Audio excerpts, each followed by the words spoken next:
नमस्कार, मी विजय चव्हाण. तुम्ही पाहतात आवाज लोकशाहीचा.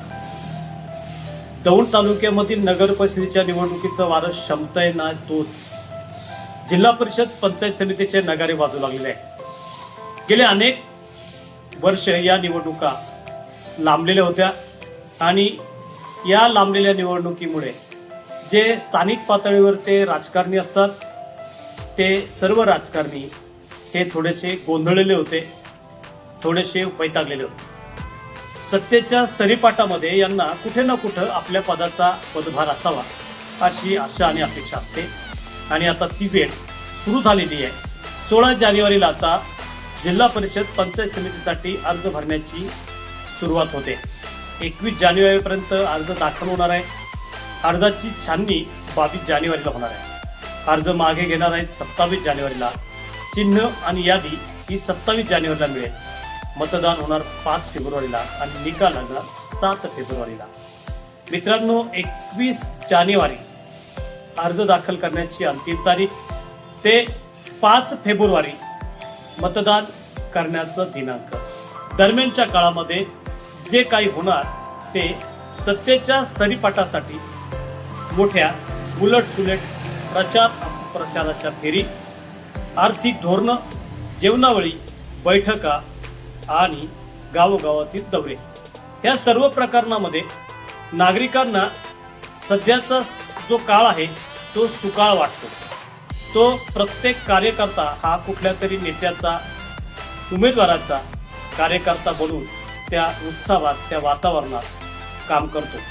नंतर काय, ज्यावेळेस निकाल लागतो आणि 5 वर्षाचा कालखंड सुरू होतो त्यावेळेस प्रश्न निर्माण राहतो.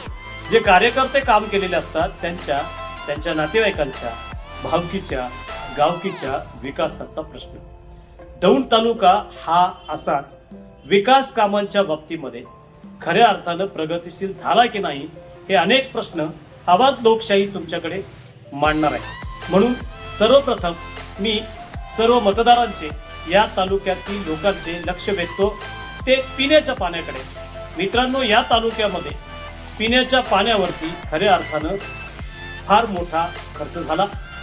जल जीवन मिशन हे जिल्हा परिषद माध्यमातून आणि महाराष्ट्र जीवन प्राधिकरण हे MGP या विभागाकडून या तालुक्यामध्ये 2017-18ला फार मोठ्या निधीमध्ये काम सुरू झालं. साधारण 2200 कोटी रुपयांचा अंदाज व्यक्त केला जातोय. खरी माहिती अधिकारी देत नाहीत, त्यामुळे निश्चित आकडा तुमच्या पुढे आम्ही मांडू शकत नाही. पण साधारण 2200 कोटी रुपयाच्या आसपास पिण्याच्या पाण्यावर खर्च झालेले या तालुक्यातल्या कुठल्याही गावात नळातून थेंबभर पाणी प्यायला मिळत नाही. ही घटना अतिशय दुर्दैवी म्हणावी लागेल. याच तालुक्यामध्ये स्मार्ट स्कूल नावाने आता 20 शाळांचं काम सुरू झालेलं आहे. त्या शाळांमध्ये जवळपास 8 कोटी रुपयांचा खर्च होतोय. पण काही शाळा अतिशय सुंदर असून सुव्यवस्थित असताना, 2 मजली असताना सुद्धा तिथं खर्च करण्याचा घाट घेतला जातोय. यामुळे या सगळ्या प्रश्नांकडे शंकेचा वातावरण आणि बोट आहे. तसेच काही गावचे रस्ते केलेत, या रस्त्यांमध्ये प्रचंड स्वरूपाचा भ्रष्टाचार झालाय. अशी अनेक उदाहरणे तुम्हाला पाहायला मिळतील. तसेच हा प्रश्न इतकं सोपा नाही. तर इथे स्मार्ट PSC, सुंदर आरोग्याचं केंद्र या नावाखाली सुद्धा मोठा निधीचा सावळा गोंधळ चालू आहे. सांगण्याचं कारण, निवडणुका आल्या, नेते मंडळी तुमच्याकडे हात जोडून तुमच्या भविष्याच्या, तुमच्या उज्ज्वल कामकाजासाठी आम्हीच काम करणार, आम्हीच त्यासाठी निश्चित आहोत, आमचाच पक्ष, आमचं नेतृत्व आणि आमचाच उमेदवार हा सक्षम असेल असा टाहो फोडून प्रचार करतील. मात्र मी तुम्हाला विनंती करतो, आणि ही विनंती नुसती तुमच्या आणि माझ्या हिताची नसून या तालुक्याच्या भवितव्याची म्हणून आपण मागील कालखंडातील खर्च झालेल्या रकमा आणि त्यावर झालेल्या विकासाबाबत गावात आलेल्या प्रत्येक व्यक्तीला, जो नेतृत्व करतो, जो उमेदवार आहे, त्यांना याविषयी चर्चा करा.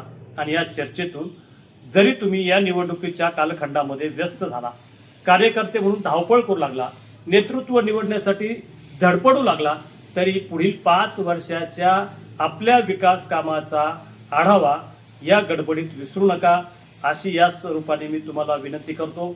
आवाहन करतो, निवडणुकीमध्ये मतदान करा, मतदानाचा पवित्र हक्क बजवा, पण तो तुमच्या, माझ्या आणि आपल्या तालुक्याच्या विकासासाठी सक्षम असावा. एवढीच सदिच्छा व्यक्त करतो. तुम्ही पाहत राहा आवाज लोकशाहीचा.